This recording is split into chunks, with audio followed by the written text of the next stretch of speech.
Applying to Oxbridge. Oxford and Cambridge University are premier institutions with not only hundreds of years of history but with a global reputation for excellence.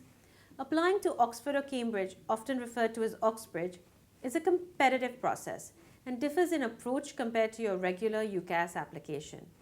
Before submitting the application, we first need to identify if Oxbridge is right for you.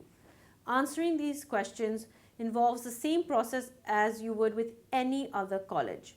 You need to ask yourself questions like, does it offer the courses I'm looking for? Will I enjoy the collegiate system Oxbridge has, where there isn't a centralized system, but one where each college within the university is self-governed, complete with resources, endowments, and property? Do I meet their expected entry requirements, and is my profile similar to what they are looking for? In other words, is there a good fit?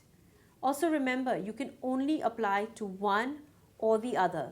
You can't send an application to both Oxford and Cambridge at an undergraduate level.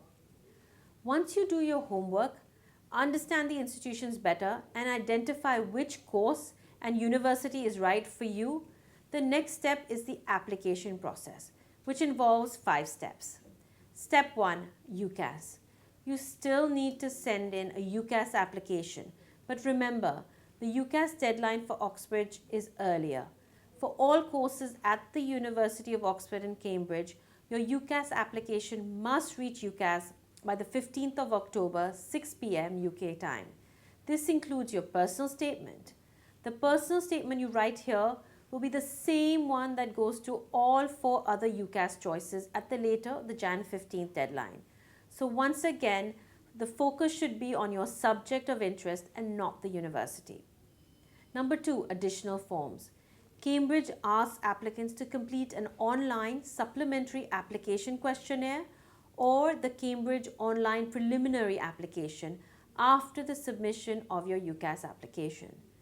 Then there are exams, tests, and written work. You may need to have a written test or as part of your application, or perhaps submit some written work. Each subject has its own application process, so research this before applying. Number 4, there's the interview. If you are shortlisted, then you will be invited for an interview. The interview is an extremely rigorous process, and preparation begins even before you submit your application, including your previous readings or relevant work done.